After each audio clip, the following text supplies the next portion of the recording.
بعد انتهاء الجولة الخامسة من الدوري السعودي، وصدر الهلال والتعامل بنفس رصيد النقط وفرق نقطة مع الاتحاد والهلال.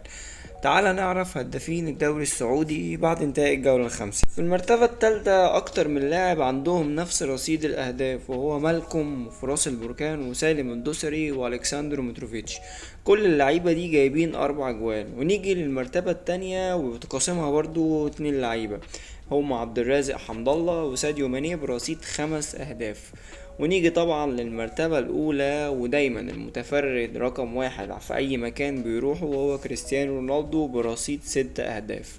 دايما رونالدو بيبقى في أي مكان بيبقى دايما الأول، في الدوري السعودي، دوري الإنجليزي، أي دوري رونالدو دايما ليه بصمة كبيرة جدا.